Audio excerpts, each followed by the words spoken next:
maybe that's what this is. Finally, we arrived at a page. So this is a discovery of some sort. This looks like npm and Ruby gems to me, right? Or the Maven repos essentially. Let's look for date packages. Because it doesn't have the as a moment.js, node.time, .NET CLI, .NET add package, this particular version. We go here. Let me see, where did I think it was projects. Oh, it's not projects. Where did rider projects. I think it's here maybe. Yep, web app. Is that the one? Web app one. Yep. Okay, now let's go to web app 2, right? And then I would say run this command. Okay, now it's exactly like you do a Maven install, for instance, or an npm or a yarn install. So we added node.time. Now let's go here and let's search for node.time. Oh, .cs project. Okay, let's go to was it file system? Just trying to find where is this file? Web application 2.cs project. Why can I not find it? Find.name star.cs proj. Oh, it's right there. Am I not just seeing it here? It doesn't. Oh, I guess it's not. Is that how it pulls up? I'm curious to know where this is the file. Let's say if I close this file. Okay, that's what I somehow thought it was just a directory, but it's okay, cool. So that's what it is, right? So it's added node.time here. So this is it. We've arrived at it maybe 10 minutes into it, right? So 10 minutes prior to this, I had no idea what the dependencies were, how to find them, but then we found the place where it's NuGet. We look for what we're looking for, and I don't know if there's other options. Let's do a NUG get versus npm package manager for .NET. Okay, cool. So that is the package manager, exactly, right? So now we want to find something else here. I don't know what we want. We're going to say JSON and see what it finds, right?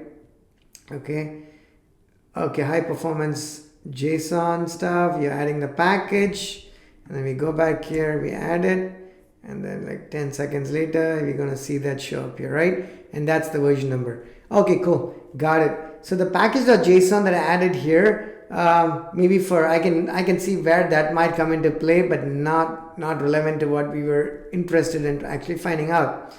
Okay, so we added a dependencies here, and then we start consuming these dependencies. Let's say we added this dependency, and now let's go to the package reference. Let's go here. Oh, not package reference. Let's go to the documentation, right? Project website for this. So it says blah blah blah. You can do a JSON convert serialize, right? So let's take this JSON convert.serialize object.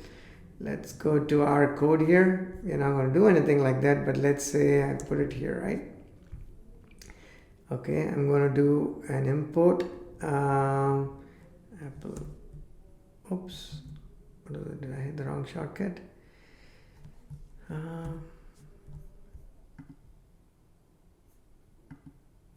Oh, come on. Import another missing references. I'm literally hitting those. Okay, probably didn't do it the right way.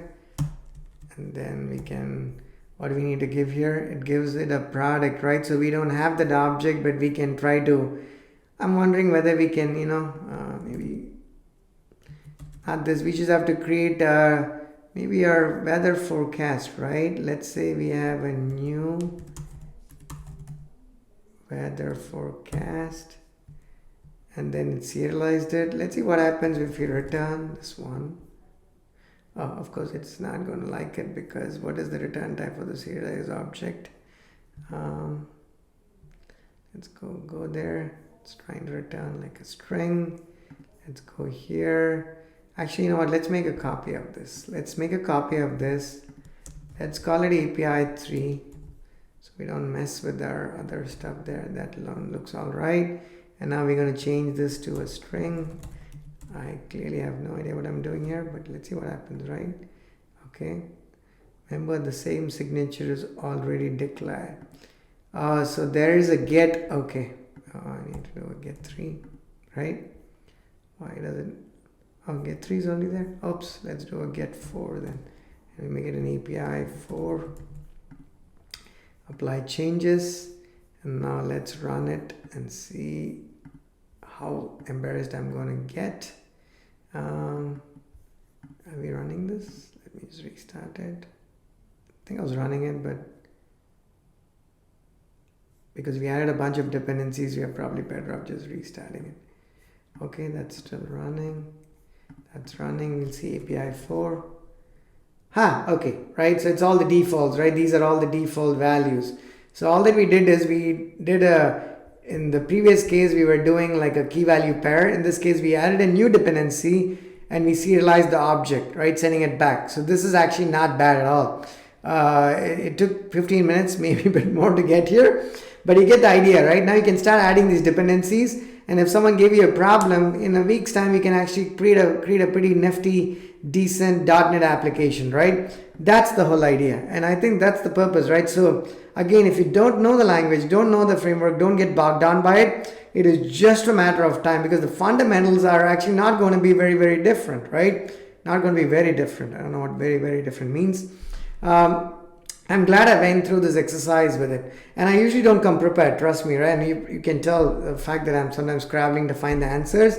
But I think that's exactly how you're going to address problems at work, which means that's what you want to do when you're having a conversation with other people, right? So just take the opportunity to learn it. I don't want to add like philosophy into this mix here with .NET, but hopefully this podcast was helpful to you. Even if you're not doing .NET work, if you're doing it, this is ridiculously simple, so you must be like, oh my god. But if you're not, or even if you're doing it, if you wanted to approach doing Python, right? Let's say you're doing something in Python tomorrow and you're writing some services, I would take the exact same approach. It's like, this is no difference, right? Ultimately, break your problems down into sessions and get things done in these tiny sessions. Don't try to solve world hunger, right? When you don't know how to make your own tea. Just take it really, really small, try to understand it, and then there's no single right approach to this. Maybe for some of you this looked like a haphazard approach, but that works very well for me. I can actually get to the solutions in my mind very quickly with this approach, but other people like a more methodical approach, right? You might want to go through like a .NET documentation. Like I'm sure there's .NET documentation, or not even .NET, I would say like C# documentation, right? And you could go to C#, start the tutorials and go through a program and look at that stuff. But not all of us have that level of patience. We may not know, there might be syntactic differences between enums and interfaces and types and whatnot, but you know what you're looking for, kind of, and then you go look for it when you need that. That means you get productive, right? And see this one, looking at this, the syntax is different, but it tells you, right? You can relate to it as you see it. And again, it's TypeScript, very TypeScripty, right? Other languages have the same question marks. Dart is not very different either these days, yeah. So the beauty is, even though these languages are different, they're all cool, they're all nice, and there's plenty of support for all of it, and they all have some similarities. So never shy away from doing something because it's a different language. I say this as an engineer, as a developer, because I see people saying that, hey, I only want to do Ruby work, or I only want to do like JavaScript work or TypeScript work or React work. No, make sure you do everything, right? Just enjoy it. It's like life has so much to offer, but why not? And I apologize for speaking 3 different things, giving life advice and some philosophical engineering advice and doing some .NET stuff. Hey, that's me as a package. Thanks for watching. If you got this far, you must like me, and I wholeheartedly appreciate you watching this. But if you watch some part of it, thanks for that as well. Talk to you soon.